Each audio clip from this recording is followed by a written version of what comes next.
मनुष्य की सबसे बड़ी कमजोरी है यश और नाम।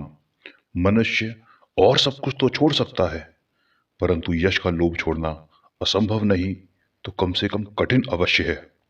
घर, स्त्री, पुत्र, मकान, जायदाद, यहाँ तक कि शरीर के वस्त्र भी वह त्याग देता है, परंतु यश की वृद्धि का लोभ उसके बाद भी उसका पीछा नहीं छोड़ता। यदि गृहस्थ जीवन में वह बड़ा गृहस्थ, बड़ा सेठ, बड़ा पंडित, बड़ा नेता, बड़ा समाज सुधारक बनना चाहता है, तो साधु बनने पर वह बड़ा महात्मा बनने का लोभ नहीं छोड़ पाता। उपाधियां तो वहां भी लगी रहती हैं, उनके टाइटल भले ही बदल जाएं। बड़प्पन का भाव मान का ही दूसरा नाम है। यदि मान ना हो तो मनुष्य को यही मोक्ष प्राप्त हो जाए, पर मान की खातिर वह क्या क्या नहीं करता। छल कपट करता है, छल कपट करके अपनी सिद्धि करना चाहता है, और जब उसमें कोई बाधक बनता है तो उस पर क्रोध करता है। जिन विषय कषायों को छोड़ने के लिए वह घर बार छोड़कर साधु बनता है, यश के लोभ के चक्कर में, उन्हीं क्रोध मान माया आदि के चक्कर में पड़ जाता है। तभी तो लोभ को पाप का बाप कहा जाता है। महात्मा जी भी बड़े महात्मा बनने के चक्कर में इन सब झंझटों में पड़ ही गए। रूपमती तो खैर अपनी समस्या महात्मा जी पर छोड़कर खुश होकर घर चली गई। विवेक भी अपने कलेजे को थामे उसके पीछे पीछे चला गया, लेकिन महात्मा जी को रात में नींद न आई।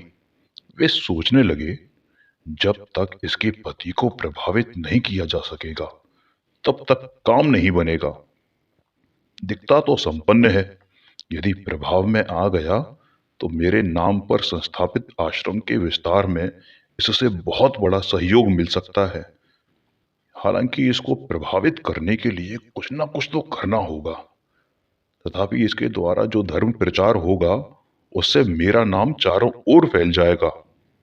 यदि थोड़ा बहुत छल कपट मुझे करना भी पड़े तो वह धर्म के लिए ही तो होगा। और 3 दिन का समय मिल गया है, इन दिनों का सदुपयोग करके किसी प्रकार उसके गांव का पता लगाकर इसकी 2-3 पीढ़ियों का परिचय प्राप्त करना चाहिए, तभी इसको प्रभावित किया जा सकता है। अब वहां मेरा जाना तो संभव है नहीं। किसी विश्वास पात्र व्यक्ति को वहां भेजकर जानकारी इकट्ठी करवाता हूं। यहाँ पर महात्मा जी चिंता मग्न हो रहे थे, पर वहां तो रूपमती निश्चिंत हो गई थी और सो गई थी। हाँ, विवेक अवश्य नहीं सो पा रहा था। वह सोच रहा था कि अब बात बहुत आगे बढ़ती जा रही है। समझ नहीं आता कि इन महात्मा जी के प्रभाव से रूपमती को कैसे उबारा जाए। विवेक की परेशानी का सबब महात्मा जी को सही रास्ते पर लाने का नहीं था, और ना ही उनको गलत साबित करने की उसकी मंशा थी, बल्कि वह चाहता था कि किस विधि से इस कार्य को किया जाए जिससे रूपमती का जो श्रद्धालु, बल्कि कहें तो अंधश्रद्धालु चित्त आहत ना हो और सत्य उसकी समझ में आ जाए। नारी सहज श्रद्धामयी भावना प्रधान प्राणी है, उसे भावना के स्तर पर प्रभावित करना होगा। सोचते सोचते एक फॉर्मूला उसके हाथ लग ही गया। क्यों ना वही मार्ग अपनाया जाए जो महात्मा जी भोले भक्तों को प्रभावित करने के लिए अपनाते हैं। वे मानव मनोविज्ञान से बहुत अच्छी तरह वाकिफ हैं और अपनी बात को इस प्रकार प्रस्तुत करते हैं कि गलत बात भी सत्य सी प्रतीत होती है। जब वे अपने प्रस्तुतिकरण से इस अनोखे ढंग से असत्य बात को भी गले उतार देते हैं, तो क्या मैं अपनी सत्य बात को भी नहीं समझा पाऊंगा? दूसरों के अविदित रहस्यों को प्रकट कर जिस प्रकार वे लोगों को प्रभावित करते हैं, मैं भी उसी विधि से उनके अज्ञान एवं ज्ञान के प्रदर्शन को संयमित एवं अनुत्तेजित रहकर रूपमती के समक्ष प्रकट करने का यत्न करूंगा। उसका बौद्धिक संतुलन बिगड़ना न पावे, इसके लिए मुझे भी अपने आप को संभालना होगा। इस प्रकार विचार करते हुए विवेक को पता नहीं चला कि कब उसकी आंख लग गई। जब सुबह उसकी आंख खुली तो सूर्य उग चुका था। मंदिर में घंटे बजने की आवाजें आ रही थी। उसकी पत्नी रूपमती प्रसन्न चित्त गुनगुनाती हुई नाश्ता तैयार कर रही थी। उसकी गुनगुनाहट में उसकी आंतरिक प्रसन्नता स्पष्ट नजर आ रही थी। आज वह काफी निश्चिंत और सजीव नजर आ रही थी। बहुत दिनों बाद एकदम स्वस्थ थी। कोई ऐसी वैसी बात कहकर विवेक उसकी प्रसन्नता में विघ्न नहीं डालना चाहता था। अतः उसने उसकी प्रसन्नता को और बल देते हुए कहा, आज क्या माल मसाला बन रहा है इतनी सुबह सुबह? खाकर तो देखो। अरे खाकर क्या देखें, तुम्हें देखकर ही तबीयत खुश हो गई है। क्यों, क्या तुमने मुझे कभी देखा नहीं था? देखा तो कई बार, पर इतना खुश। बातें मत बनाओ, लो बैठो, चखो तो कैसा नाश्ता बना है। नाश्ते का कौर मुंह में लेते हुए विवेक ने कहा, वाह, आज तो कमाल ही कर दिया। क्या बात है, बहुत शानदार। अरे बस बस, रहने भी दो। क्यों रहने दूं?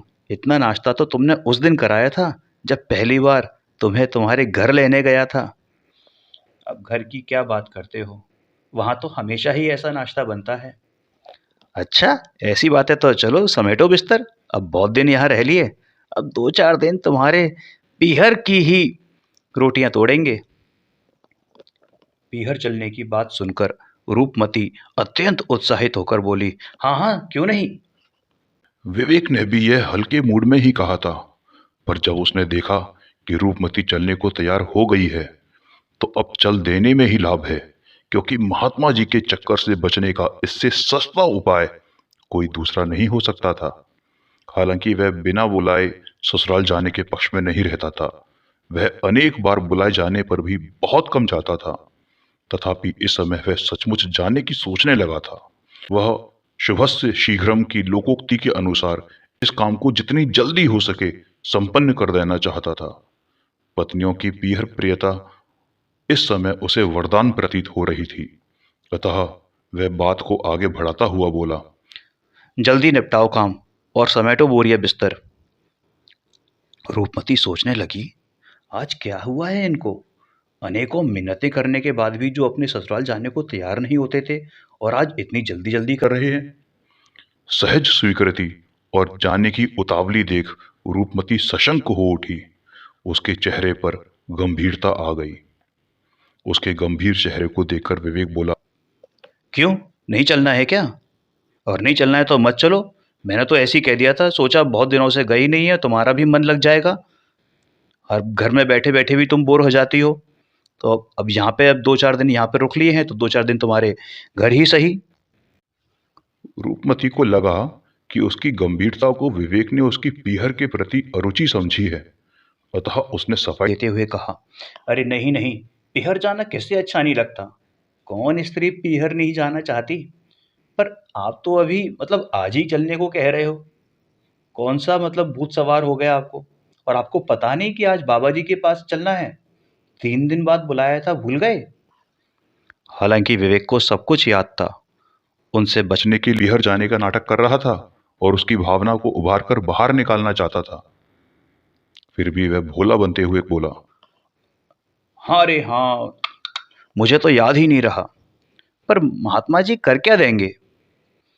अरे कैसी बातें करते हो? उस दिन आपने देखा नहीं था कि वे बिना परिचय के ही तुम्हें पहचान गए थे? और मेरे तो मन की बात भी, जो तुम बरसों तक नहीं पहचान पाए, वो उन्होंने एक पल भर में बिना कही ही जान ली थी। बहुत सी बातें ऐसी होती हैं जिन्हें नारी ज़बां पे नहीं ला सकती। और कैसे कहीं ऐसी बातें? लेकिन वो तो अंतर्यामी हैं, सब जान गए। हाँ हाँ, जान तो गए, भोला बनते हुए विवेक ने कहा। इस पर रूपमती बोली, पर तुम तो भोलानाथ बने बैठे हो, 2 शब्द तक नहीं बोले। अरे, तुमने मना जो कर दिया था। मैंने अनाप शनाप बकने के लिए मना किया था, ना कि तूने कह दिया बोलना मत, तो मैं नहीं बोला। अब तू कहे तो बोलूंगा। मुझे भी 2-4 बातें पूछनी है, मुझे भी तो लाभ मिलना चाहिए। श्रद्धा रखोगे तो अवश्य मिलेगा। लाभ मिलेगा तो श्रद्धा क्यों नहीं रखूंगा? हाँ तो ठीक है ना, अवश्य पूछना। पर एक बात है, जब मैं पूछूंगा तो तू चुप रहेगी। क्यों? अब तूने अपनी बातें कही, तब मैं चुप रहा। अब जब मैं पूछूं तो तू चुप रहना। अच्छा बाबा, मैं चुप रहूंगी। वचन दे। दिया। ऐसे नहीं। तो कैसे? हाथ पर हाथ रख। हाँ ठीक है, हाथ पर हाथ रखकर मैं वचन देती हूँ, और एक बार रख दिया तो दोबारा रखने में क्या दिक्कत है? रूपमती की प्रसन्नता और बढ़ गई थी, क्योंकि उसने विवेक में महात्मा जी के प्रति श्रद्धा उदित होती हुई अनुभव की थी। इसे वह महात्मा जी के द्वारा प्रदत्त मंत्र का ही प्रभाव समझ रही थी। विवेक भी बहुत खुश था, क्योंकि उसने भी महात्मा जी से अगली मीटिंग के समय रूपमती का चुप रहना और खुद का बोलना सहज स्वीकार करा लिया था।